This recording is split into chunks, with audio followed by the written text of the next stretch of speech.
Ο καλλιεργητής χαράζει με το σιδερένιο εργαλείο τον σχήνο, δηλαδή τον κορμό του μαστιχόδεντρου, για να πέσει το δάκρυ της μαστίχας. Αυτές οι εικόνες όμως δεν είναι από τη μητέρα της μαστίχας στην Χίο, αλλά από την Τουρκία. Şu olduğumuz lokasyonda 20'ye yakın 96 yılında dikilmiş sakız ağaçlarını ve ilçenin geneline baktığımız zaman 1000 yaşında yaklaşık 1000 tane 250-300 yaşında 1000 tane ağacımız var. Νταλμά σακίζει ονομάζουν οι Τούρκοι την δική τους μαστίχα, καθώς ο χρυσοφόρος καρπός της χιώτικης γης αποτελεί προστατευόμενο προϊόν ονομασίας προέλευσης και δεν έχουν δικαίωμα να χρησιμοποιήσουν τον όρο, παρόλο που το επιχειρούν και πάλι. Çeşme'de 250-300 yıllık tarihi olan, geçmiş olan bir ürünü tescillemek ve bu bölgeyle beraber adının anılmasını istiyoruz. Οι αυθεντικοί όμως μαστιχοπαραγωγοί της Χίου αγνοούν τα δημοσιεύματα των Τούρκων που ισχυρίζονται ότι προτρέπουν τους αγρότες τους να ασχοληθούν με την καλλιέργεια μαστίχας επειδή η παραγωγή της έχει μειωθεί.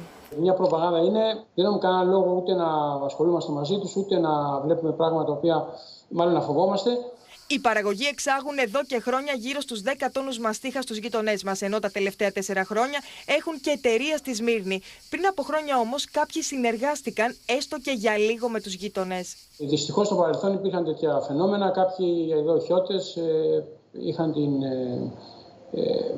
αυτή τη δυνατότητα να εξάγουν αυτά τα δέντρα προς την απέναντι πλευρά.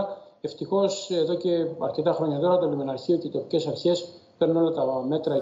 Οι μαστιχοπαραγωγοί δεν έχουν να φοβούνται τίποτα, αφού έχουν δει το τζίρο τους να έχει ανωδική πορεία. Μέχρι και τώρα τα έσοδα της Ένωσης αγγίζουν τα 10,5 εκατομμύρια παρά την πανδημία, ενώ το 2019 ήταν 17,5 εκατομμύρια ευρώ.